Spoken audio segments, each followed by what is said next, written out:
Hello friends, आज हम बात करेंगे कुछ हेल्थ प्रिकॉशंस के बारे में जब आप खाने को डीप फ्राई करते हैं तो जिनका आपको ध्यान रखना चाहिए। डीप फ्राई करते समय ये प्रिकॉशन का यदि आप ध्यान रखेंगे तो थोड़ा सा चीज़ें हेल्दी हो जाएंगी और पेशेंट्स को या हार्ट की बीमारी से पीड़ित लोगों को उतनी ज़्यादा हेल्थ प्रॉब्लम्स नहीं आएंगी जितने कि otherwise deep fried food products को खाने से आती हैं। आज का टॉपिक है कुछ हेल्थ प्रिकॉशंस पर खाने को डीप फ्राई करने के दौरान। टॉपिक पर जाने से पहले जो लोग हमारे चैनल पर नए हैं उन्हें रिक्वेस्ट करूँगा चैनल को सब्सक्राइब करें, वीडियोस को लाइक करें, शेयर करें, फॉलो करें, कमेंट करें, पूरा देखें। टॉपिक इंपॉर्टेंट है, इसे एंड तक देखिएगा। चलिए शुरू करते हैं।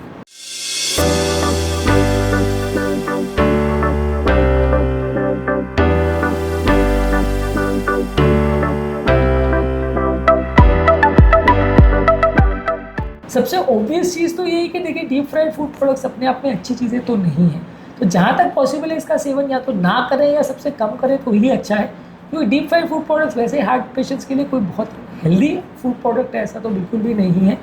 जितना ज़्यादा इसमें फैट्स और ऑयल जाता है वो बॉडी के लिए नुकसानदायक ही है, कोई बहुत फ़ायदे की चीज़ नहीं है। और किसी भी तरह का ऑयल भी आप यूज़ कर ले वो उसको बहुत हेल्दी फूड प्रोडक्ट में नहीं कन्वर्ट कर सकता। चाहे आप बेस्ट क्वालिटी ऑयल या इवन घी का भी प्रयोग कर ले तो भी वो फूड प्रोडक्ट को हेल्दी तो नहीं बना सकता। इसलिए डीप फ्राई की भी फूड प्रोडक्ट्स अपने आप को नुकसानदायक है, जितना पॉसिबल हो कम ही यूज़ करें। इस वर्डिक्ट के साथ या इस बेस्ट टिप के साथ स्टार्ट करते हैं बाकी एक्चुअल टिप्स। और ऑब्वियसली खाना नहीं खाना एक ऑब्वियस चीज़ तो है, लेकिन ये कोई टिप नहीं है। लेकिन हाँ ये है कि बाकी चीज़ें जिनको आपको ध्यान रखनी चाहिए कि एक तो अनसैचुरेटेड फैट्स अगर यूज़ कर रहे हैं तो उसमें स्मोक पॉइंट ज़्यादा होना चाहिए, या तो आप घी वगैरह का प्रयोग करें। जो ऑयल्स वनस्पति घी या हाइड्रोजनेटेड ऑयल्स या पाम ऑयल है जिसमें ट्रांस फैट ज़्यादा होते हैं वो ज़्यादा नुकसानदायक, उनको नहीं खाना है। Canola oil, sunflower oil, rice bran oil, peanut oil, ये सब का प्रयोग कर सकते हैं। मेरा सजेशन ये है कि घी जैसी चीज़ों का प्रयोग करें जो कि कंपेरेटिवली उनका स्मोक पॉइंट भी अच्छा है और वो उतना ज़्यादा केमिकल्स वगैरह से नहीं बनाए जाते तो वो हार्ट के लिए उतने बुरे नहीं हैं। Omega 6 versus omega 3 fatty acids का रेशियो उनका बेटर रहता है, इसलिए मैं ज़्यादातर मेरे घर में एटलीस्ट घी का प्रयोग करवाता हूँ। ऑयल्स अगर प्रयोग करने हैं तो canola oil, rice bran oil थोड़े बेटर है। इसके अलावा एक प्रॉपर टेम्परेचर मेंटेन करिए जहाँ पे फ्राई करने के लिए टेम्परेचर 170 to 190 डिग्री सेंटीग्रेड या 350 से 375 डिग्री फ़ारेनहाइट होना चाहिए। ज़्यादा कम टेम्परेचर में चीज़ों को फ्राई करेंगे तो चीज़ें ज़्यादा तेल वाली हो जाएगी, ज़्यादा अनहेल्दी हो जाएगा, ज़्यादा ऑयल खाने में अंदर घुस जाएगा। ज़्यादा हाई टेम्परेचर होगा तो खाना जल जाएगा, उसमें टॉक्सिक कंपाउंड्स बन जाएंगे जो कि अलग अलग तरह की बीमारियाँ इंक्लूडिंग कैंसर भी करवा सकते हैं। तो ज़्यादा गर्म चीज़ों को करके नहीं खाना चाहिए। टेम्परेचर तलने का 190 डिग्री सेंटीग्रेड से ज़्यादा नहीं होना चाहिए। खाने के लिए किचन के लिए अलग से थर्मामीटर आता है, उसका आप यूज़ करके इसको टेस्ट कर सकते हैं। इसके अलावा ओवरऑल ऑयल का कंजम्पशन ही कम रखें, जितना कम ऑयल का प्रयोग करें खाने को बनाने में उतना अच्छा है। जितना ज़्यादा ऑयल यूज़ करेंगे उतना ज़्यादा ख़राब है। दूसरा ये कि ऑयल को एक बार अगर यूज़ करें तो 1 से 2 बार यूज़ करके उसको फेंक देना चाहिए। जितना रीयूज ऑयल होगा उतना उसमें फ्री रेडिकल्स और कैंसर करने वाले तत्व बढ़ जाएंगे।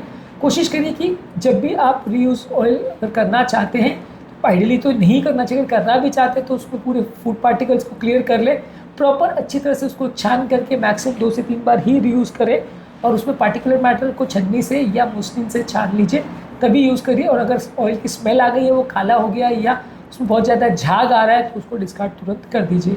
इसके अलावा जब भी आप खाने को सर्व करें तो उसमें एक्स्ट्रा ऑयल को निकाल दीजिए, उसको या तो पेपर टॉवल या रैक के यूज़ करके एक्स्ट्रा ऑयल निकालिए। अगर आप किसी खाद्य पदार्थ को तेल के साथ अगर सर्व कर रहे हैं तो तलने के तुरंत बाद उसमें नमक मत डालिए। तलने के तुरंत बाद यदि आप उसमें नमक डालते हैं तो वो थोड़ा सा गीला सा हो जाता है, चिपचिपा सा हो जाता है और उस खाने में नमक बहुत ज़्यादा घुस जाता है। तो जब तक वो चीज़ ऑयल से पूरी तरह बाहर नहीं निकाल दी जाए तब तक उसमें नमक नहीं डालना चाहिए। अगर आपने डायरेक्टली ऑयल में है उसी टाइम पे नमक डाल दिया या तुरंत ही नमक डाल दिया तो उसमें ज़्यादा नमक बैठ जाएगा और वो हेल्थ के लिए अच्छा नहीं है। इसके अलावा जब आप ऑयली या डीप फ्राइड फूड प्रोडक्ट्स खा रहे हैं तो उसके बदले कुछ फ्रेश वेजिटेबल्स या साइड डिशेस या होल ग्रेन्स, पल्सेस, चटनी, ये सारी चीज़ें भी साथ में खाएं ताकि एक बैलेंस हो जाए। सिर्फ और सिर्फ तली चीज़ें ही नहीं खाएं। आप अगर बर्गर्स और फ्रेंच फ्राइज और कोल्ड ड्रिंक पी रहे हैं तो ये सबसे अनहेल्दी मील है। हैप्पी मील भले हो लेकिन अनहेल्दी मील है, तो इस तरह के फूड कॉम्बिनेशन मत यूज़ करिए। कोशिश करिए कि ज़्यादातर आपके फूड प्रोडक्ट में अगर एक तली हुई चीज़ है तो बाकी सारी सब्जियाँ या ऐसी चीज़ें जो पूरी तरह से हेल्दी हो ताकि बैलेंस हो जाए और आपका ओवरऑल कैलोरी का काउंटिंग या ओवरऑल ऑयल जो अंदर जा रहा है वो थोड़ा सा बैलेंस हो जाए। इसके अलावा कोशिश करिए कि जहाँ तक पॉसिबल है चीज़ों को बेक करके खाएं तो ज़्यादा अच्छा। एयर फ्राई बेक किया हुआ या शैलो फ्राई किया हुआ चीज़ें कंपेरेटिवली थोड़ी हेल्थियर ऑल्टरनेटिव होती है as compared to deep fry की हुई चीज़ें। ओवरऑल कोशिश करिए कि खाने को यूनिफॉर्मली कट करिए और चीज़ों को ओवर कुक मत करिए। कई बार क्या होता है चीज़ों को और कुरकुरा या और उनको क्रिस्प बनाने के लिए ओवर कुकिंग करते हैं, इससे वो ख़राब और डीनेचर हो जाते हैं, काले पड़ जाते हैं, जिसमें और नुकसानदायक तत्व आ जाते हैं।